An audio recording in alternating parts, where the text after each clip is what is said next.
आऊज़ु बिल्लाहि मिनश्शैतानिर्रजीम बिस्मिल्लाहिर्रहमानिर्रहीम। मैं हूं सरदार आमिर ज़ैर एडवोकेट और आप देख रहे हैं मेरा YouTube channel house of justice.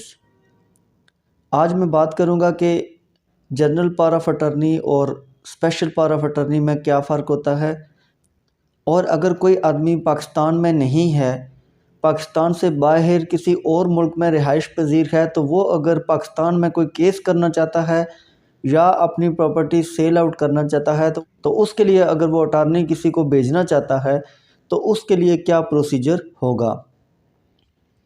सबसे पहले मैं ये बताता चलूँ कि अटॉर्नी दो तरह की होती है। एक होती है स्पेशल पावर ऑफ अटॉर्नी जिसे मुख्तारनामा ख़ास कहते हैं, और दूसरी होती है जनरल पावर ऑफ अटॉर्नी जिसे मुख्तारनामा आम कहते हैं। मुख्तारनामा ख़ास जो होता है ये किसी भी एक मखसूस काम के लिए, जैसा कि नाम से भी ज़ाहिर है, किसी भी मखसूस काम को करने के लिए मुख्तारनामा ख़ास दिया जाता है, और जैसे ही वो काम मुकम्मल होता है तो ये जो पावर ऑफ अटॉर्नी होती है, स्पेशल पावर ऑफ अटॉर्नी मुख्तारनामा ख़ास, ये ख़त्म हो जाती है, कैंसिल हो जाती है ऑटोमेटिकली। ये वो काम जब कंप्लीट होगा तो इसकी फिर कोई वैल्यू नहीं रहेगी। जबकि जो जनरल पावर ऑफ अटॉर्नी है वो तब दी जाती है जब आप किसी को ये इख्तियार भी देना चाह रहे हैं कि वो आपकी प्रॉपर्टी को सेल आउट भी कर सकता है, किसी दूसरे आदमी को बेच भी सकता है। इसे उर्दू में मुख्तारनामा आम कहते हैं। इसलिए जब भी आप किसी दूसरे आदमी को जनरल पावर ऑफ अटॉर्नी देना चाहें, मुख्तारनामा आम देना चाहें, तो ये बात याद रखें कि आप उस आदमी को इतने इख्तियारात दे रहे हैं कि वो आपकी प्रॉपर्टी जब चाहे जिस मर्ज़ी को चाहे वो बेच सकता है। लिहाजा जनरल पावर ऑफ अटॉर्नी देते हुए इन बातों का ध्यान रखना ज़रूरी है। अक्सर लोग ये सवाल करते रहते हैं कि हमने केस की हद तक किसी दूसरे आदमी को अटॉर्नी देनी है तो हम उसे स्पेशल दें या जनरल पावर ऑफ अटॉर्नी दें। तो उनके लिए मेरा ये जवाब है कि स्पेशल पावर ऑफ अटॉर्नी आपने तब देनी है कि जब आप कोई मखसूस काम के लिए उस आदमी को परमिशन दे रहे हैं। जैसे कि किसी कोर्ट में आपके केसेस चल रहे हैं तो उस आदमी ने इन केसेस की पैरवी करनी है, तो आप जो स्पेशल पावर ऑफ अटॉर्नी देंगे तो उसमें ये लिखेंगे कि ये केसेस चल रहे हैं फ़लाँ प्रॉपर्टी के, उसका खसरा खेवट खतूनी नंबर वगैरह मेंशन कर देंगे। तो ऑलरेडी जो चल रहे हैं वो भी लिखेंगे, और आइंदा उसमें एक ये भी लिख देंगे कि आइंदा अगर ये कोई केस करना चाहे तो उसको परमिशन है कि वो न्यू केस इस प्रॉपर्टी के बारे में फ़ाइल कर सकता है। जबकि जनरल पावर ऑफ अटॉर्नी जब आप देंगे तो वो उस सूरत में देंगे कि या तो आप कोई इतना आपका काबिल इत्माद आदमी है कि जिस पर आपको यकीन है कि जिस तरह के आप उसको इख्तियारात देंगे वो उसी तरीके से उनको इस्तेमाल करेगा, तो तब दें। Otherwise general power of attorney देना अपने पाँव पर कुल्हाड़ी मारने के बराबर है, क्योंकि इसमें आप दूसरे आदमी को ये इख्तियारात देते हैं कि वो आपकी प्रॉपर्टी किसी भी आदमी को बेच सकता है। अब सवाल ये पैदा होता है कि जनरल पावर ऑफ अटॉर्नी या स्पेशल पावर ऑफ अटॉर्नी बाहर से अगर आपने मंगवानी है किसी दूसरे मुल्क से, तो उसके लिए क्या प्रोसीजर होगा, किस तरह से आएगी।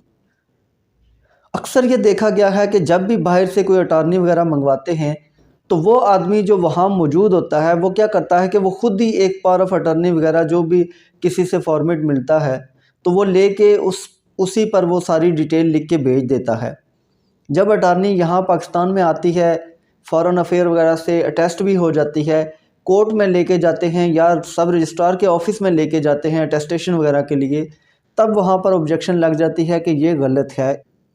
इसलिए बेहतर ये है कि जब भी आप अटॉर्नी बनवाएं तो आप किसी लॉयर के पास जाएं। अगर तो आपके केसेस चल रहे हैं तो फिर तो डेफिनेटली आपने किसी लॉयर को इंगेज किया होगा जो कि आपके केसेस देख रहा होगा, तो आप उसी लॉयर के पास चले जाएं। अगर नहीं किया तो फिर भी आप किसी लॉयर के पास चले जाएं और उसे बताएं कि हमने बाहर से किसी दूसरे मुल्क से अटॉर्नी मंगवानी है।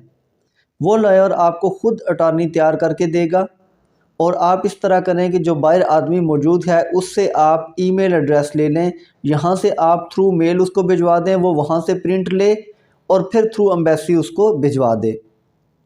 सबसे बेहतर तरीका ये होता है कि ताकि यहाँ से जब आपको तैयार हो के मिलेगी तो जब कोई लॉयर तैयार करेगा तो वो उसमें जितनी भी मुकम्मल डिटेल्स कोर्ट के लिए या सब रजिस्ट्रार के ऑफिस के लिए चाहिए होती हैं तो वो सारी उसमें मेंशन कर देगा। इसलिए जो अटॉर्नी तैयार की जाती है वो सबसे इम्पोर्टेंट चीज़ है, तो आपने उसमें कभी भी इस तरीके से नहीं तैयार करवा के मंगवा लेनी कि जो आदमी बाहर बैठा हुआ है वो खुद ही तैयार करके भेज दे।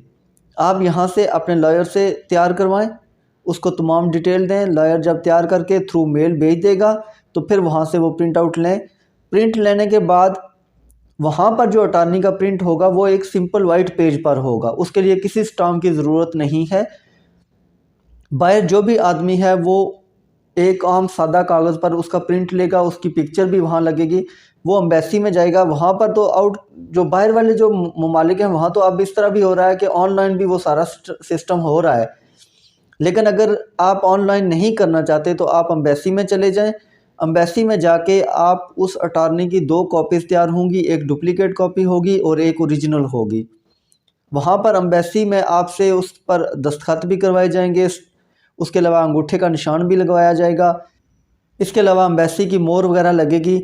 उसके बाद जो ओरिजिनल उसकी कॉपी है वो आपके हवाले कर दी जाएगी और जो डुप्लीकेट कॉपी है वो जो पाकिस्तान में फॉरेन अफेयर का ऑफिस है वहाँ पर भिजवा दी जाएगी। जो आदमी भेजने वाला है वो उसके बाद ये अटॉर्नी की जो ओरिजिनल कॉपी है ये आपको यहाँ पाकिस्तान में भिजवा देगा। और ये बात याद रखना कि जिस भी आदमी के नाम पर वो अटॉर्नी है, कि बाहर से जो आदमी अटॉर्नी भिजवा रहा है और उसने जो मुख्तारनामा आम है या ख़ास है, तो जिस आदमी के नाम वो भिजवा रहा है वही आदमी यहाँ से लेके उसको पाकिस्तान में जब उसके पास आएगी तो वो उसको लेके फॉरेन अफेयर में जाएगा। वहाँ वो ख़ुद जाके ओरिजिनल आईडी कार्ड भी साथ लेकर जाएगा, फिर वहाँ से जाके अटेस्ट करवाएगा। वहाँ पर कुछ ये जो टिकट वगैरह होते हैं वो भी लगेंगे, स्टैंप्स वगैरह होंगी, वो सारा प्रोसीजर वहाँ पर होगा। फिर किसी नई वीडियो में वो सारा प्रोसीजर मैं बताऊँगा। अभी मैं सिर्फ ये बता रहा हूँ कि कौन से तरीक़ाकार है अटॉर्नी भेजने का। तो जब यहाँ आएगी फॉरेन अफेयर में जाके सारी ये अटेस्टेशन वगैरह का प्रोसीजर आप कंप्लीट करेंगे, वहाँ से लेके फिर आप आ जाएंगे। ये बात याद रखनी कि 2 गवाह भी स्पेशल पावर ऑफ अटॉर्नी है, तो फिर आपने वहाँ उसमें 2 गवाहों के भी नाम, वल्दियत, शनाख्ती कार्ड नंबर और साइन वगैरह करवा लेने हैं। जबकि अगर जनरल पावर ऑफ अटॉर्नी है, अगर स्पेशल है तो फिर वो यहाँ तक कंप्लीट हो गई है, अब आप उसको यूज़ कर सकते हैं। लेकिन अगर जनरल पावर ऑफ अटॉर्नी है तो फिर आपने उसको सब रजिस्ट्रार जो तहसील ऑफिस है वहाँ जाके आपने उसको अभी रजिस्टर भी करवाना है, वरना वो काबिले इस्तेमाल नहीं होगी। अब उसको कैसे आपने रजिस्टर करवाना है कि आपने बैंक ऑफ पंजाब से, अगर तो ये किसी ब्लड रिलेटिव को दी जा रही है, माँ बेटे को दे रही है, बेटा बाप को दे रहा है या बाप बेटे को दे रहा है, कोई भी ब्लड रिलेटिव अगर आपस में एक दूसरे को दे रहे हैं तो फिर बैंक ऑफ पंजाब से 1200 रुपये का एक स्टाम्प पेपर मिलेगा, क्योंकि ब्लड रिलेटिव में बकिया जो टैक्सेस होते हैं वो नहीं लगते। लेकिन अगर ब्लड रिलेटिव नहीं है तो फिर बाकी जो टैक्सेस हैं वो उस प्रॉपर्टी की वैल्यू के हिसाब से वो सारे लगेंगे। तो फिर आपने ये करना है कि बैंक ऑफ पंजाब में वो एक चलान फॉर्म फिल करके वो वहाँ ले जाना है। आपको वहाँ से स्टाम्प पेपर मिलेगा। ब्लड रिलेटिव है तो 1200 का, अगर ब्लड रिलेटिव नहीं है, किसी और आदमी को दी जा रही है वो अटॉर्नी, तो उस सूरत में फिर जो प्रॉपर्टी की वैल्यू है उसके हिसाब से जो टैक्सेस हैं वो निकलेंगे, वो उस हिसाब से फिर आपने स्टाम्प पेपर लेने हैं। तो स्टाम्प पेपर के फ्रंट पेज पर आपने वो इंडोर्समेंट वाली जो मुकम्मल एक तहरीर होती है वो वहाँ पर लिखनी है कि मतलब एग्जीक्यूटेंट कौन है, कौन ये भेज रहा है। जनरल पावर ऑफ अटॉर्नी में फिर आपको 2 यहाँ भी गवाहों की ज़रूरत होगी जो वो मौका पर सब रजिस्ट्रार ऑफिस में भी जाएंगे। तो इस फ्रंट पेज पर फिर आपने एग्जीक्यूटेंट का नाम, वल्दियत, सारी डिटेल लिखनी है। गवाहों के भी यही सारी चीज़ें लिखनी है, नाम, वल्दियत, शनाख्ती कार्ड नंबर, उनके भी साइन और अंगूठा होगा।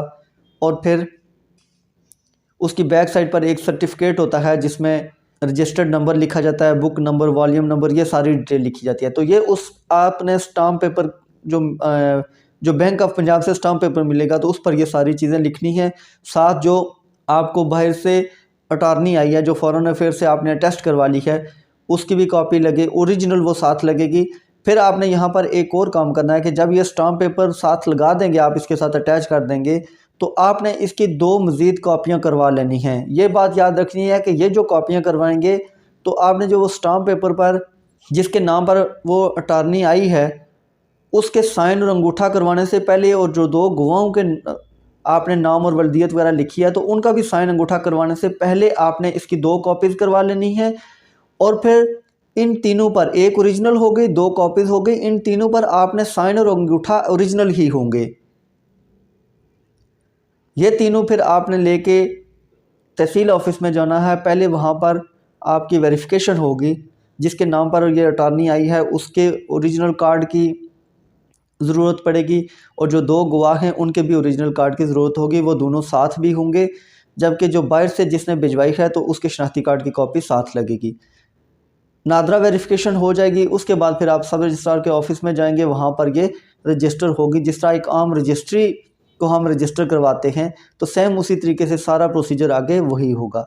जब वहाँ से रजिस्टर हो जाएगी तो कुछ दिनों के बाद आपको उसकी जो ओरिजिनल कॉपी है वो वापस साइन होके मिल जाएगी। बैक साइड पर उसके नंबर भी लगा होगा। तो अब ये फिर आपके लिए ये काबिल इस्तेमाल हो गई है। आप इसको जिस पर्पज़ के लिए मंगवाया है तो आप इसको इस्तेमाल कर सकते हैं।